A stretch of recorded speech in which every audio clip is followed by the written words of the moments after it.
Buenas tardes.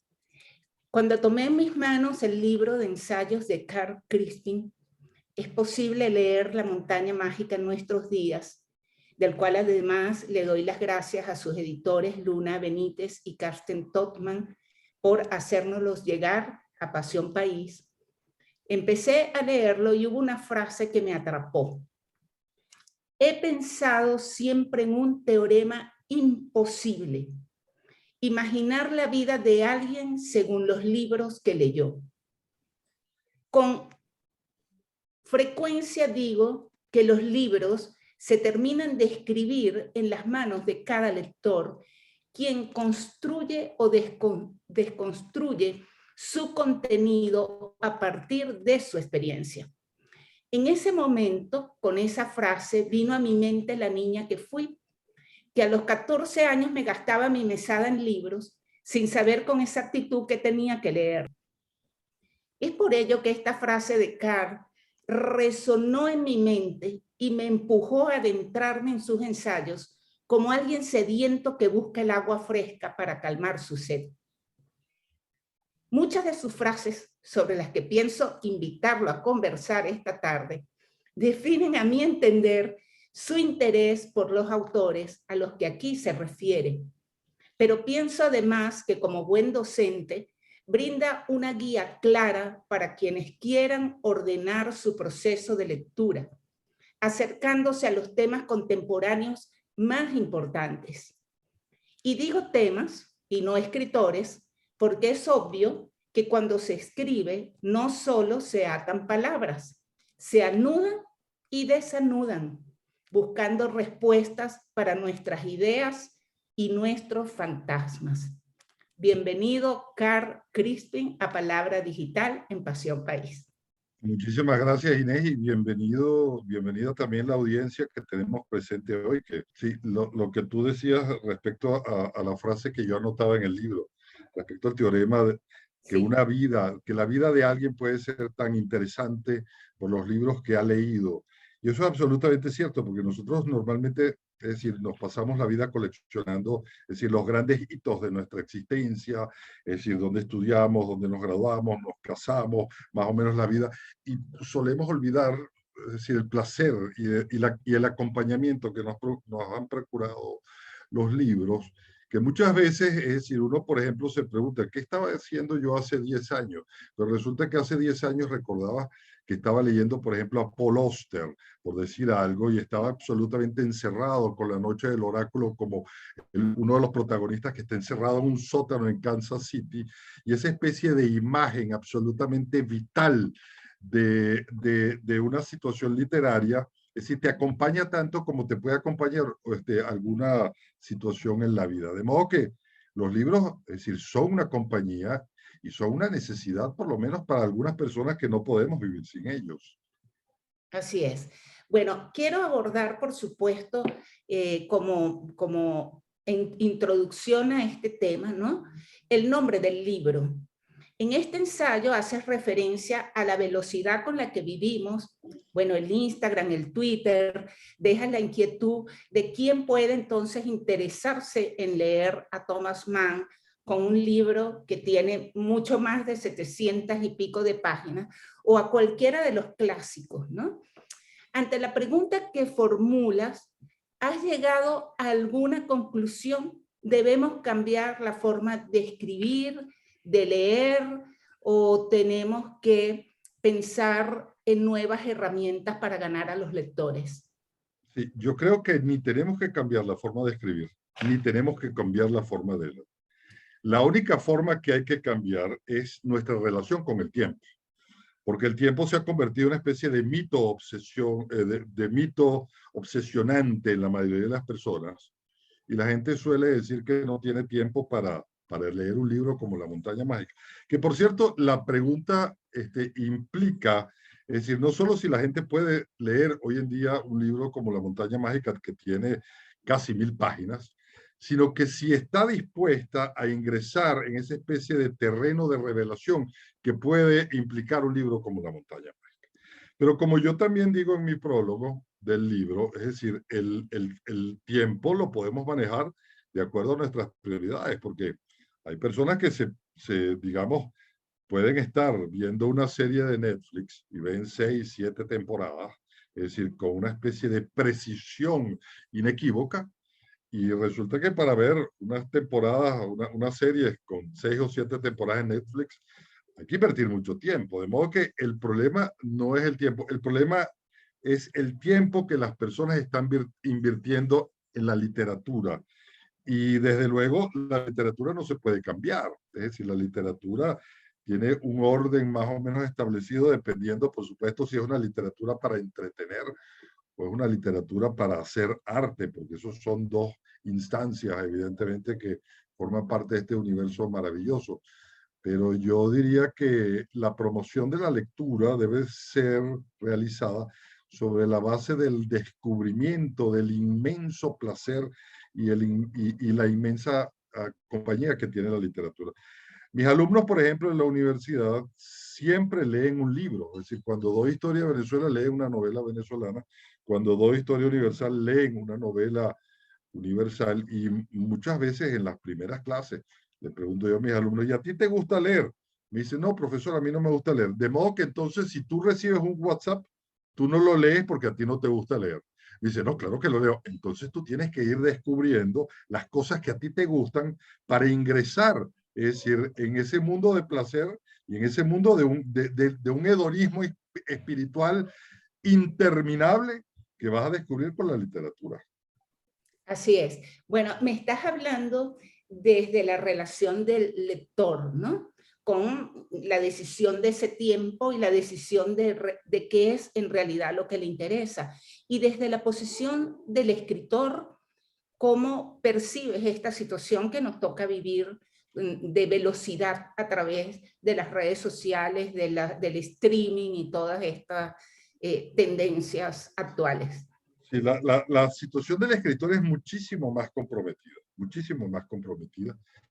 e importa dos niveles, o implica dos niveles. Obviamente hay escritores de escritores, y nuevamente voy al dilema de qué clase de literatura se hace, o a la dicotomía de qué clase de literatura se hace.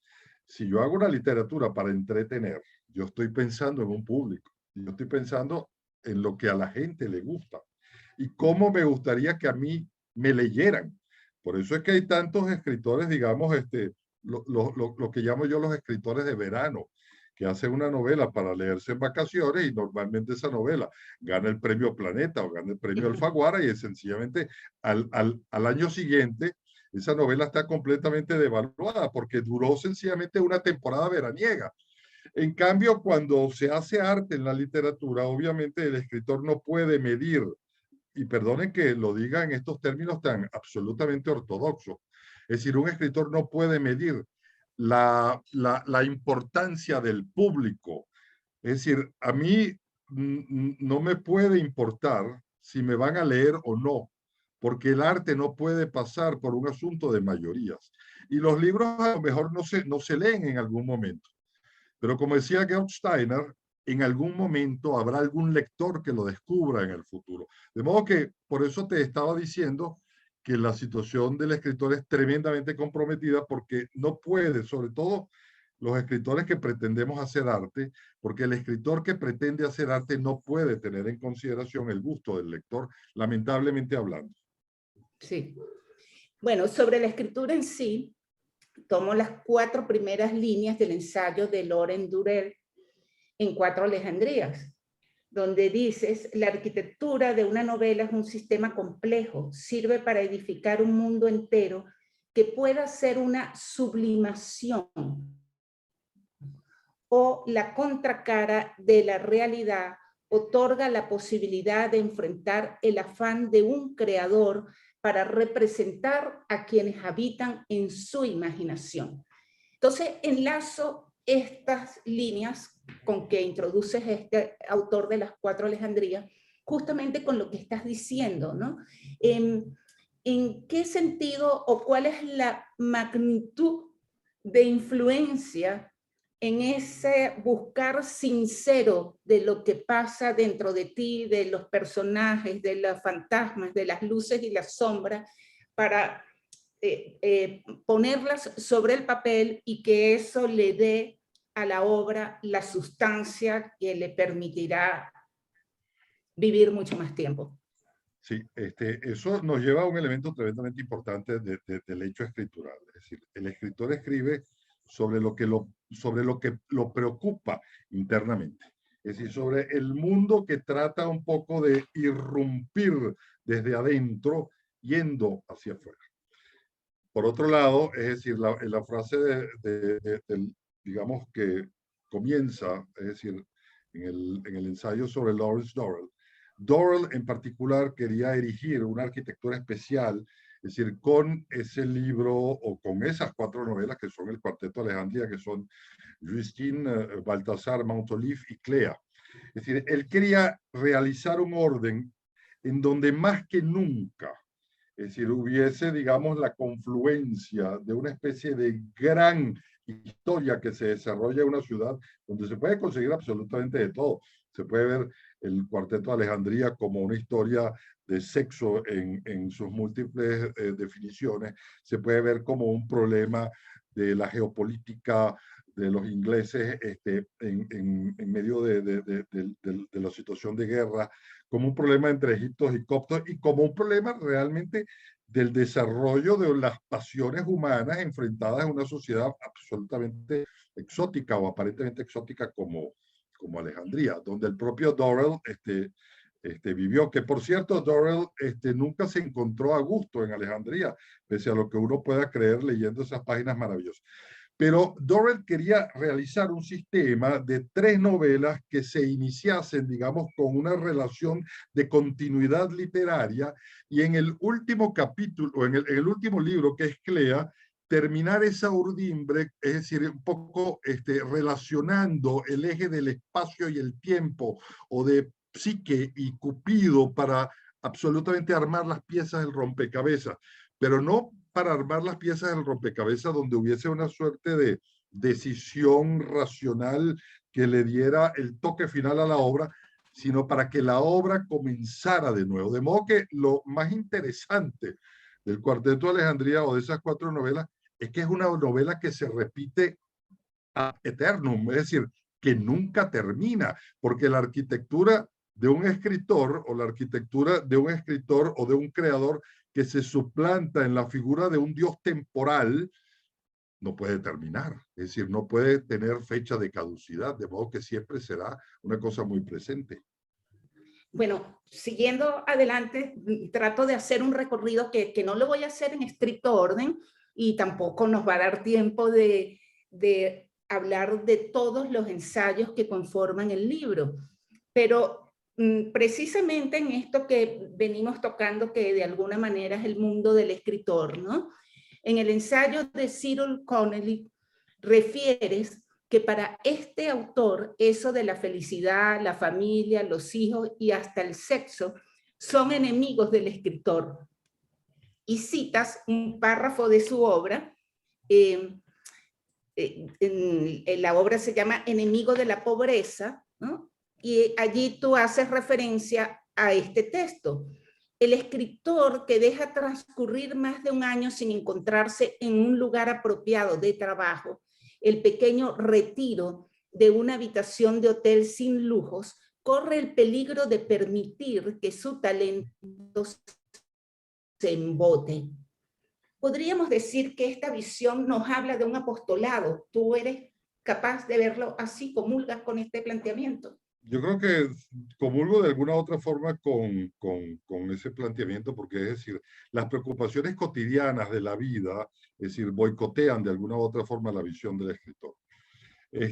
Nietzsche, por ejemplo, en otro orden de ideas lo decía, el filósofo que se casa se mete a comediante, es decir, porque no tiene, es decir, digamos, la claridad o la ubicuidad de su tiempo para dedicarla absolutamente a la literatura. Es decir, Connolly, que era un individuo un tanto misógeno, a pesar de que se casó, el propio Connolly se casó y tuvo una especie de confusión sexual, si se quiere, en sus tiempos universitarios, como suele sucederle a algunos ingleses, sin que esto implique desde luego una generalidad. Pero Connolly decía que había que además procurarse una entrada mínima para olvidarse del mundo y dedicarse a la escritura. Y por ejemplo, este ensayo magnífico de Connolly, que es El sepulcro sin sosiego, o, es decir, lo escribió él en tiempos de la Segunda Guerra Mundial, cuando la civilización estaba pendiendo de un hilo y donde todo podía acabarse de un momento a otro. Es más, hay una frase maravillosa de la Sepultura sin sosiego que dice que la civilización se mantiene gracias a pocas personas y en pocos sitios, pero que bastarán un par de bombas y un par de prisiones para acabarla por completo. De modo que él, en ese momento en que la civilización estaba siendo sometida a prueba, se encierra absolutamente en su misoginia o en su abandono absoluto del mundo para dejar estas páginas, es decir, maravillosas, que reescriben un poco la condición humana desde la perspectiva de un hombre que está siendo sometido a una posible destrucción de un momento a otro. Bueno, pero por el contrario, citas a Borges, quien refiere, yo prefiero la idea de los judíos de que la gente tenga un oficio y si usted tiene algo que escribir, escriba. Sí, Borges siempre descreía de estos escritores profesionales que solamente escribían. Pero Borges lo que sucede es que comenzó a trabajar muy tarde, porque la familia se quedó sin dinero y entonces tuvo que emplearse en la Biblioteca Nacional.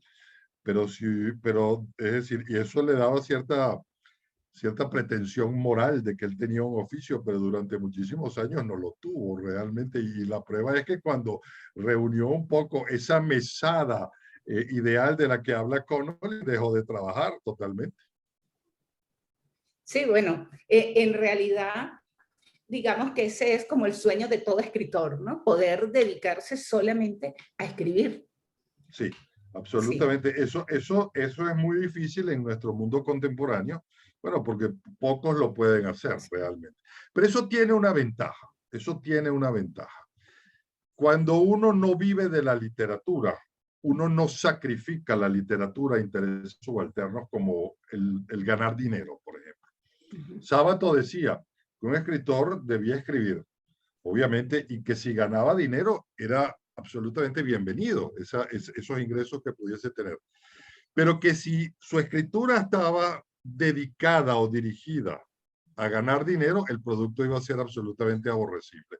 De modo que no está mal que tengamos un trabajo y no está mal de que eso suceda así para no sacrificar esa puridad que llevamos en un mundo alterno al de la vida real. Claro, lo ideal siempre es tener un trabajo que además esté relacionado, ¿no? Sí. Por ejemplo, toda esta parte de la docencia, del asesoramiento editorial, de las correcciones, bueno, en los campos en que nosotros, tanto tú como nosotros nos movemos, de la comunicación estratégica, creo que son todos profesiones, oficios, trabajos que te ayudan más bien a mantenerte activo en otras áreas para luego escribir, ¿no? Sí, yo siempre he dicho además que yo soy escritor, es decir, las 24 horas del día, solo que parte de esas horas lo dedico a ser un escritor mercenario. Entonces, eso es diferente a la literatura que yo trato de componer en todo caso. Sí, mira, y como es obvio que en un libro como este, bueno, no se podía dejar de mencionar a Borges, y tú lo haces no una vez, sino una y otra vez a lo largo de distintos ensayos, porque, bueno, tuvo una relación con muchos de estos grandes autores a quienes dedicas tu trabajo en este libro. ¿Cuál es la influencia concreta que piensas que deja en la literatura latinoamericana?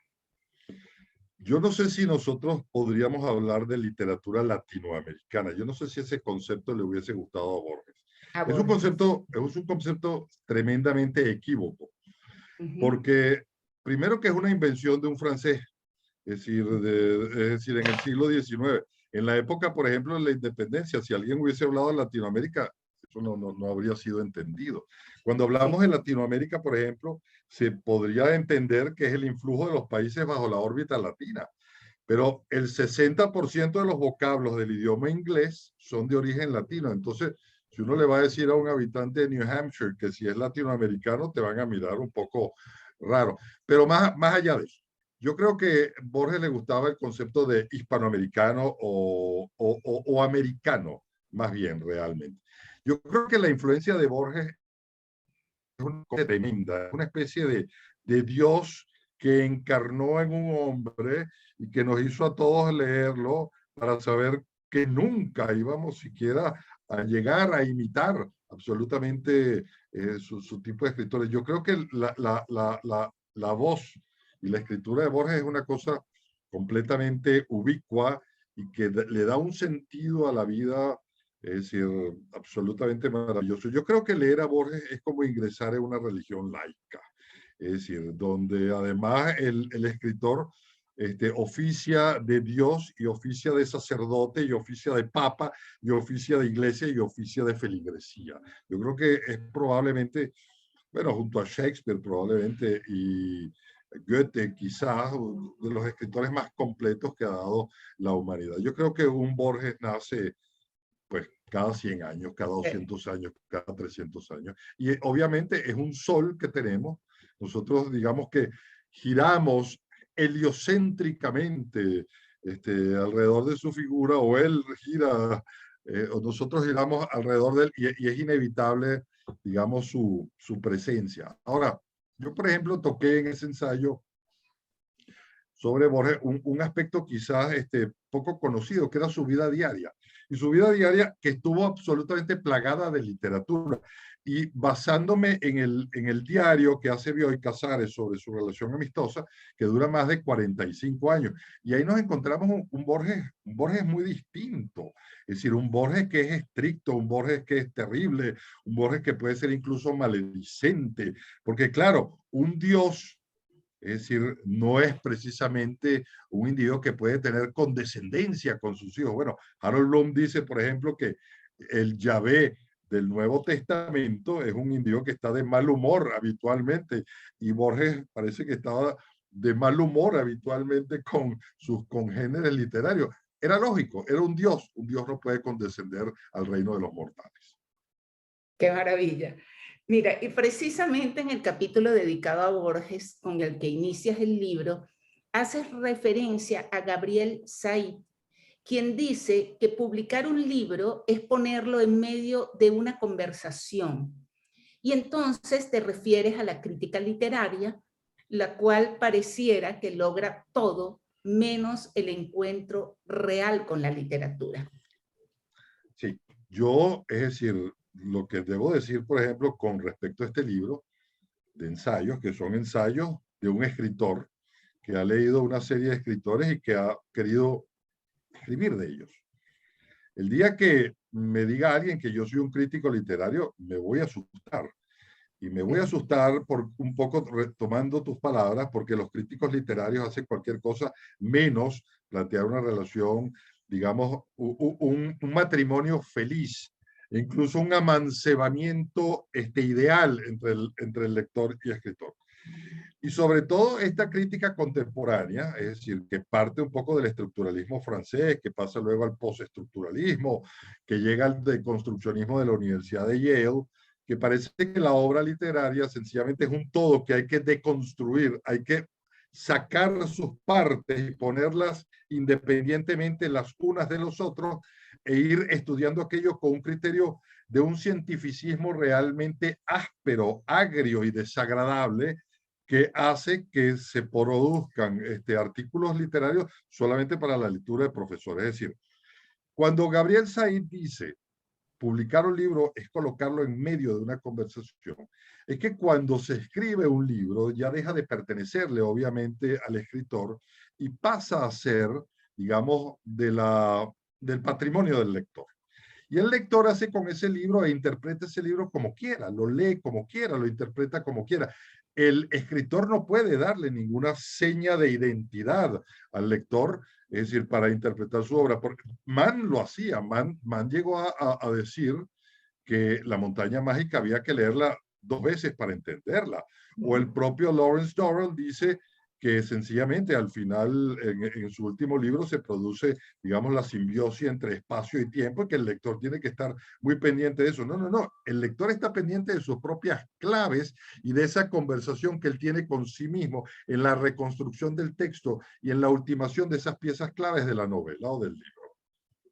Así es, yo siempre he pensado, bueno, lo decía al comienzo, cuando te presentaba, que sí, que la obra no está completa hasta que llega a manos del lector, quien le va a poner sus propios códigos, y eso le va a permitir tener una interpretación distinta a la de los demás, ¿no? Cada quien se va a Sí. acercar a un libro partiendo de sus propias vivencias. Bueno, ahora vamos a dar un salto con los autores que tocas cuando analizas a Aldous Huxley. ¿No? Es un capítulo tan de actualidad que no podías dejar de mencionar a unos autores como Orwell y como Bradbury, porque Sí. hay que hablar de su obra en la actualidad, donde pareciera que de alguna manera esos textos han sido proféticos en un mundo donde cada vez vemos más el totalitarismo, los gobiernos tiránicos, ¿no? Y señalas que estos autores parecía recordar que no habían buenas noticias para el mundo, ¿no? Bueno, yo creo que dependiendo de la interpretación de las noticias, obviamente, yo por una parte creo que nosotros vivimos en un momento estelar de la humanidad. Cuando hablo de un momento estelar de la humanidad es que probablemente el hombre nunca había llegado a este estado de conciencia, es decir, este orgullo demoníaco del conocimiento que tiene el hombre en este momento, para citar una frase de nuestro Arturo Uslar Pietri. La técnica nunca había llegado a ser lo que ha sido. Probablemente el hombre va a vivir muchísimos años más, las enfermedades van a ser curadas. Es decir, hay una serie de elementos que podrían garantizar que vivimos en el mejor de los mundos, y no lo digo en el tono panglosiano que desde luego lo utilizaba Voltaire.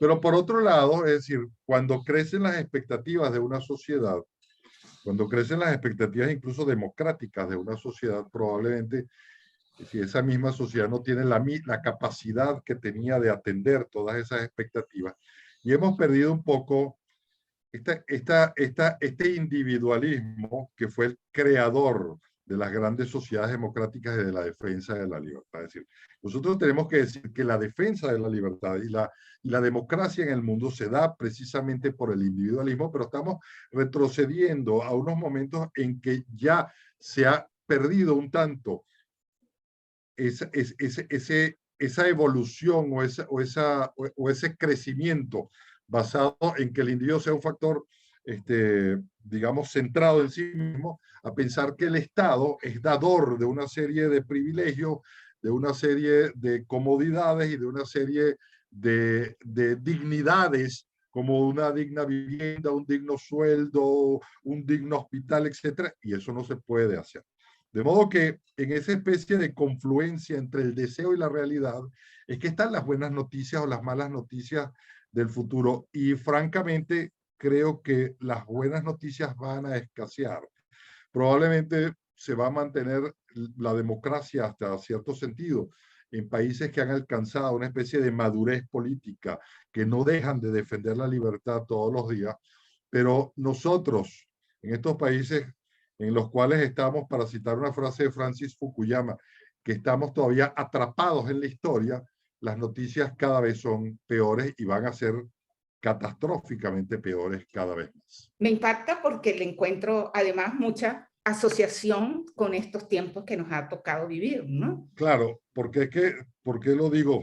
Es decir, porque si hubiese realmente una conciencia del pasado, si el ciudadano estuviese en capacidad de interiorizar la historia como un inventario didáctico para manejar su vida y la vida de lo que lo rodea, especialmente en términos del planteamiento de un Estado, de una economía, de un futuro, las cosas no habrían sucedido del modo que han sucedido. Es decir, por eso es que hay que insistir de alguna u otra forma, es decir, en el estudio de la historia y en ver la realidad desde el retrovisor, es decir, seguir viendo hacia el pasado para no cometer los errores que probablemente cometimos en el pasado y para que el pasado deje una impronta, es decir, una especie de lección permanente de lo que debe o no debe hacerse. Por eso, pero en la mayoría de los casos, es decir, no sucede porque el pasado es una especie de elemento referencial que ni siquiera volteamos a ver porque tenemos el temor de convertirnos en estatuas de sal. Sin embargo, ¿verdad? Yo quiero hacer referencia a que tú colocas en el ensayo de Aldous Huxley su opinión sobre el Palacio de Miraflores cuando visita Caracas. Y eso precisamente nos obliga un poco a ver hacia el pasado y también nos obliga a reflexionar en torno al futuro a partir de ese pasado que Aldous Huxley, voy a tratar de leer aquí un pedazo rapidito, ¿verdad? Que dice así: el Palacio Presidencial de Caracas es pequeño, pero representativo de su especie. La alfombra parece más pesada que en otros lugares y con un carmesí más oscuro, los bronces más amarillos y dorados. Así sigue describiendo, ¿verdad? Y llega a detrás del trono, la sala de recepción principal, cuelga un retrato gigantesco del actual gobernante de Venezuela montado en un caballo blanco como un dios para sí mismo. En otra sala, su fotografía en tamaño real muestra a un sagaz y casi genial viejo caballero con anteojos, con unas protuberancias alrededor de la cintura inferior. Mira las imágenes, pero no se trata de un jinete mitológico, sino del obeso anciano con anteojos, que es el hombre fuerte de Venezuela y que ha sido su hombre fuerte casi ininterrumpidamente durante el último cuarto de siglo.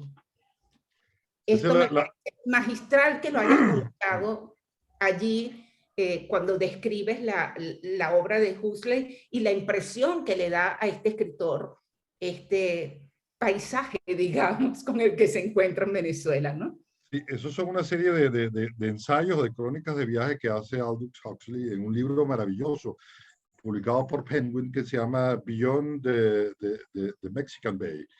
Es decir, y que hace a Sudamérica. Obviamente Huxley vino en la época de Gómez y para un inglés como él, viniendo de un país completamente civilizado, inventor de la democracia, inventor del liberalismo, se da cuenta del horroroso gusto, es decir, que se expresa en el Palacio de Miraflores y del horroroso hecho de que tengamos una especie de caudillo dictador que sencillamente nos controla la vida. Y hay que decir algo, por ejemplo, sobre el Palacio de Miraflores. Ese palacio fue una casa particular, es decir, fue la casa particular que se hizo Joaquín Crespo, que Joaquín Crespo era un muchacho pobre de los llanos del Guárico y le fue tan bien en su relación con el poder que se pudo hacer la casa más grande de Venezuela, lo que revela que el Palacio de Miraflores es sencillamente un símbolo de la corrupción, absolutamente, es decir, desde un principio.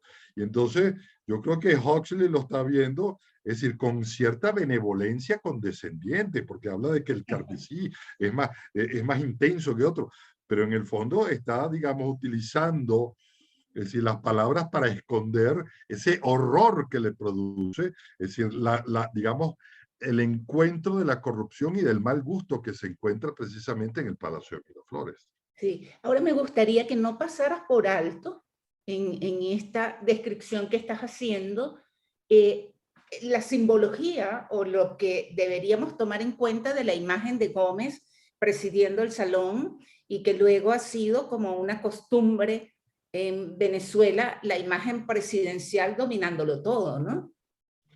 Sí, lo que pasa es que Gómez tenía un concepto tremendamente maravilloso de sí mismo y se hacía reproducir en cuadros y lienzo. Le faltó ponerse en los billetes, pero estuvimos a punto de que apareciera en los billetes realmente.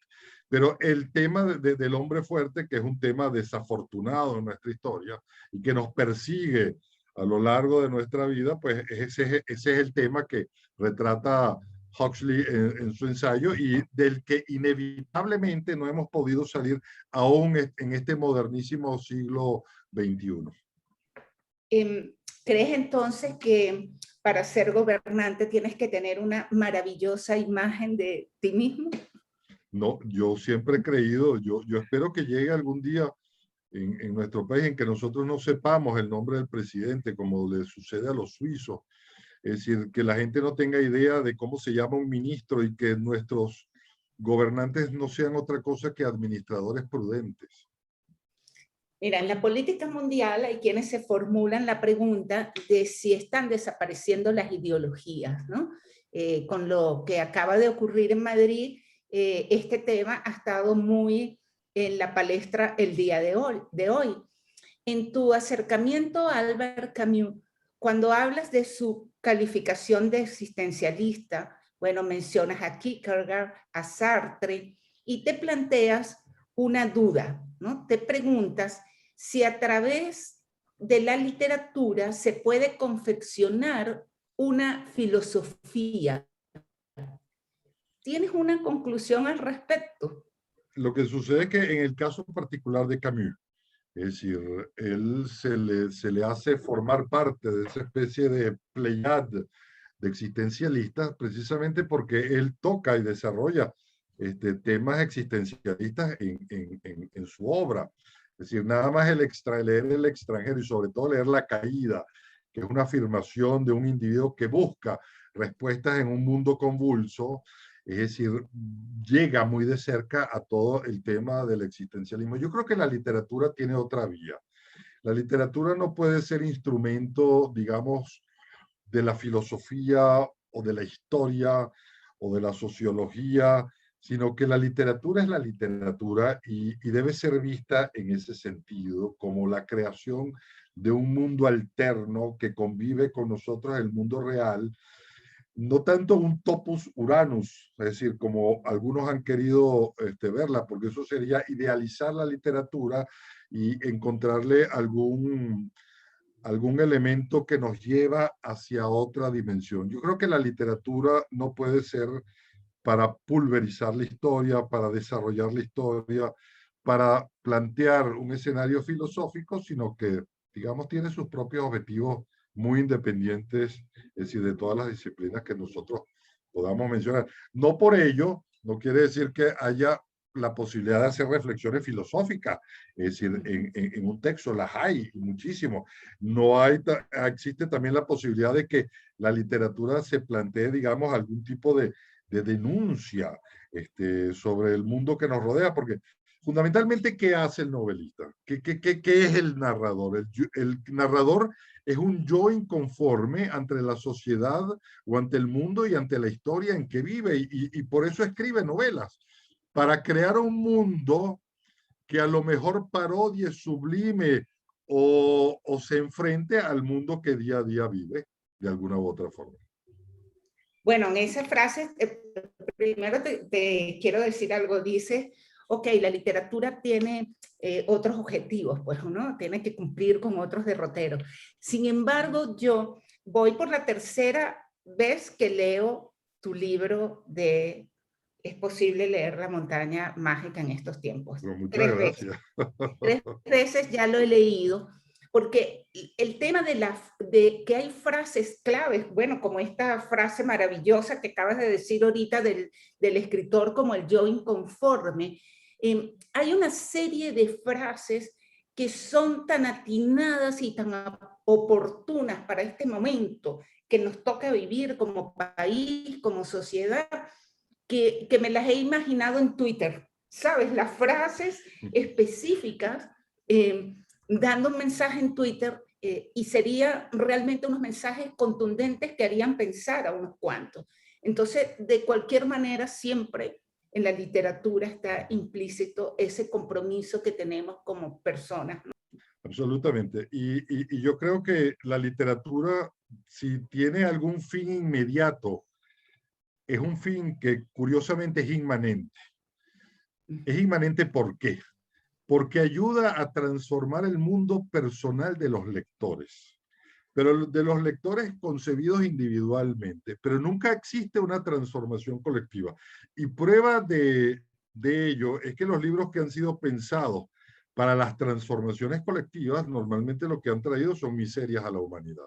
Es decir, tú lees una novela, tú lees La montaña mágica, cuando tú llegas al Berghof y tú te asomas al vértigo de la eternidad que consigue Hans Castorp, y tú probablemente tengas un cambio en tu vida y tú seas una persona probablemente mejor y una persona que va a concebir la realidad en términos completamente diferentes ante la lectura que hiciste de La montaña mágica.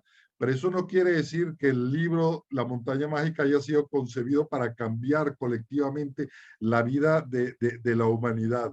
Hay transformaciones individuales y eso es lo grande que tiene realmente la literatura.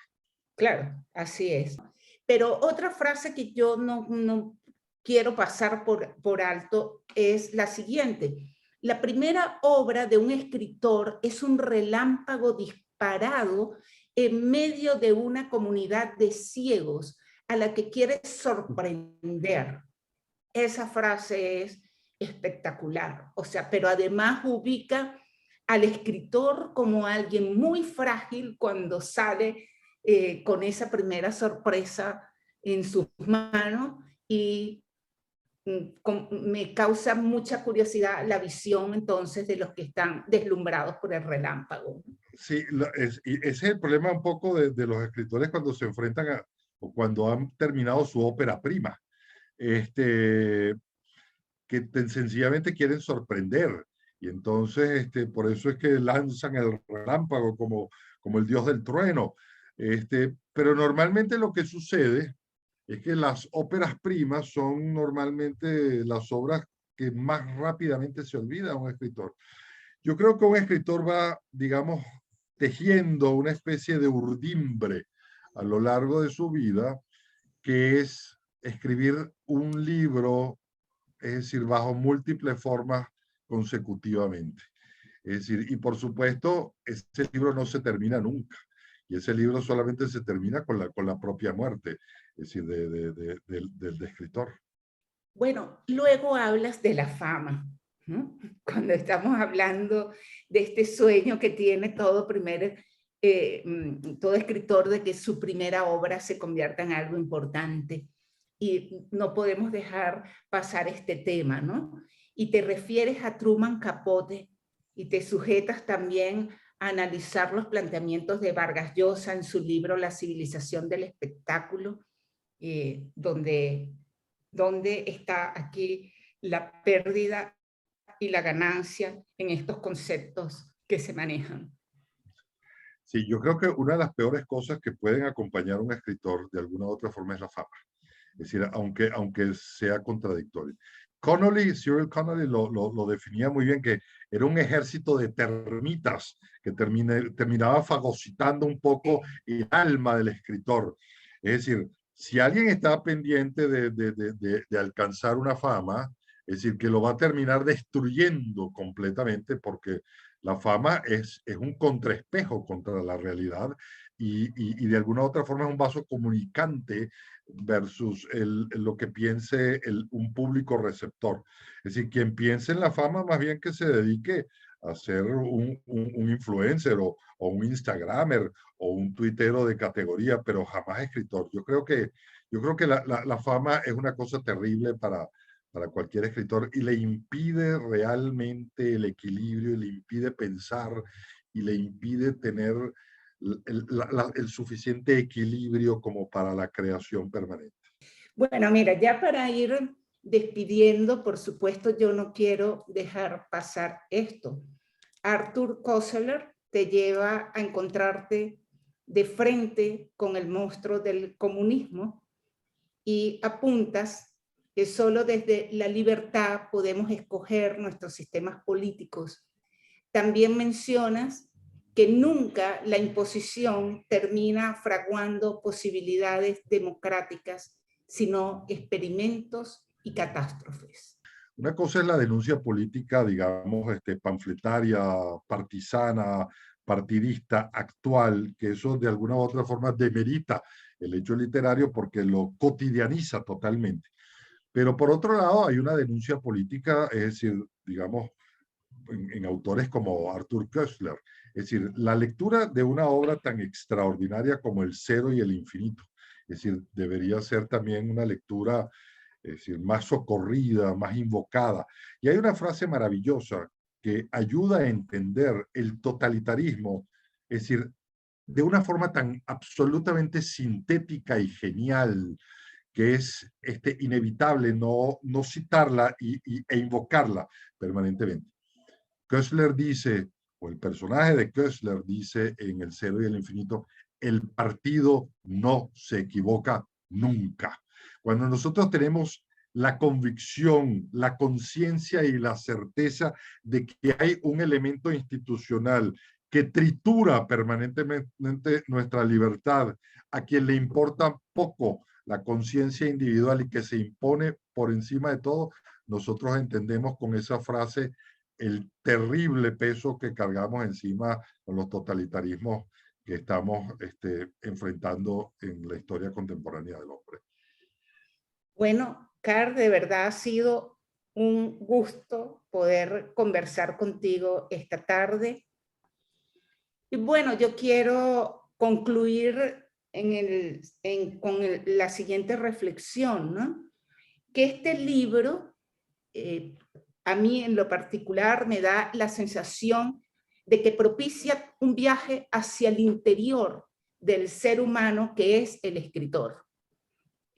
Por eso también en varios de estos ensayos hace referencia importante a la vida de cada uno de ellos, a sus decepciones, a sus muertes, a su relación con los amigos. Creo que es clave en este libro que nos permites entender y tener presente y no abandonar jamás la idea de que el escritor es un ser humano que se está enfrentando a sus luces y a sus sombras y luego nos las cuenta a través de su maravillosa obra. Tus palabras finales por Sí, la tarde de muchísimas hoy. gracias por la invitación, haber estado en este espacio absolutamente tan grato y tan extraordinario con estos comentarios verdaderamente interesantes.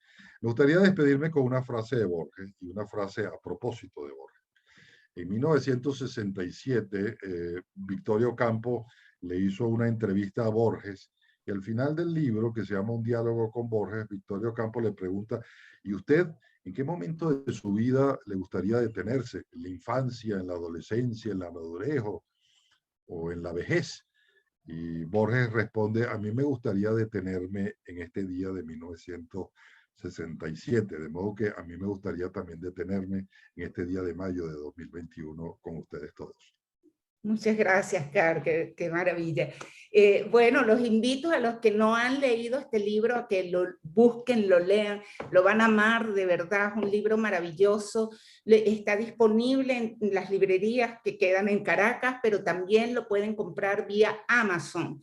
Entonces, los invito de verdad a que lo lean. Se va a convertir sin duda en un libro de cabecera, porque es un libro para ir sobre él una y otra vez. Mil Bueno, gracias a Inés y mil gracias a Mariam Craster, mil gracias a Pasión País, mil gracias a todos ustedes.